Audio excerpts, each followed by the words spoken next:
Good morning, my friends. What up? Time for a cup of coffee. A little overcast. Yesterday was rainy, as you know. I stayed in, so it's not raining anymore, but a little overcast. It'll be a nice day. Beautiful. I hope you're having a great day. So, I got a question for you. Did you enjoy holidays growing up? When your parents wanted to take you away and go do something? You know, I've been talking about dysfunctional families, and I have a background of coming from I'm just going to call it a seriously dysfunctional family. Very dysfunctional. And I can talk freely about it now because both my parents, all my parents are gone. But you know, all families exhibit some dysfunction. But when you have a family that has a toxic parent in it,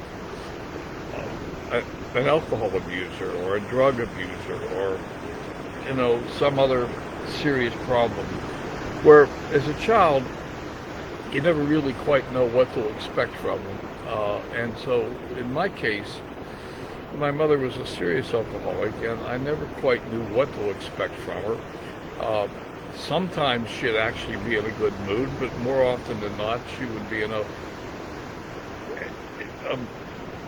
unpredictable. Let's call it unpredictable. You could push her into extreme anger and hostility very easily, with very minor infractions.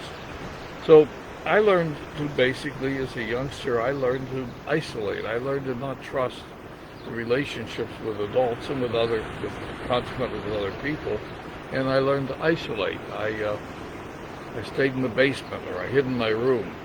I stayed away as much as possible, and the consequence of that is that I also, to a great extent, didn't really want to do things with the family. If they were going to go somewhere, I didn't want to go with them, because it was still an unpredictable set of circumstances. Never really knew exactly what to anticipate, except I could stay in peace and quiet if I stayed far away.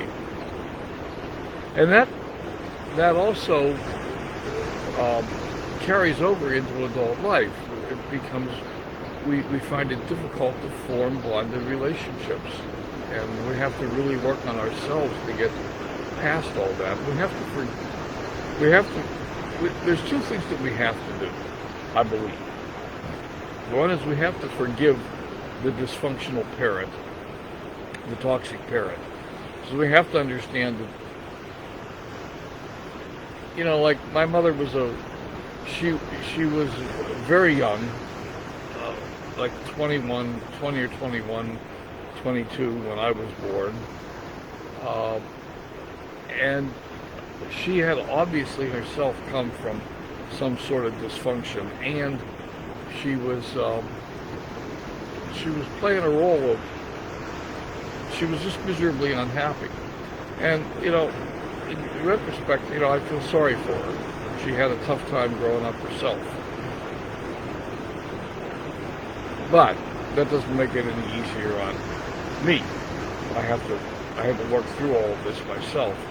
And so, for many people who come from that kind of a background, working through these issues as an adult, we have to forgive the parent, recognizing that they did the best they were capable of at the time. The best they were capable of may not have been very good for us, but they did their best. They didn't do it intentionally.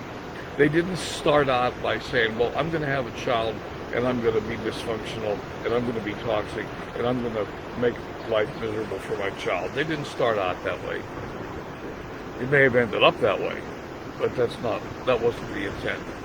So we have to forgive them, and we have to realize that it wasn't our fault. We didn't instigate this toxicity, this dysfunction. It wasn't our fault. And we have to grow up and walk away from it as an adult. We have to look at it from an adult perspective. We have to grow up the conversation and take it from being 5 or 6 or 7 or 10 or 12 years old to being an adult. Anyhow, be curious what your thoughts are. I hope you're going to have a wonderful day as usual. I intend to be happy, and I hope you do too. And I hope that you are compassionate. The world needs so much more of that right now. Wow. All right, my friends, we'll talk again. Bye for now.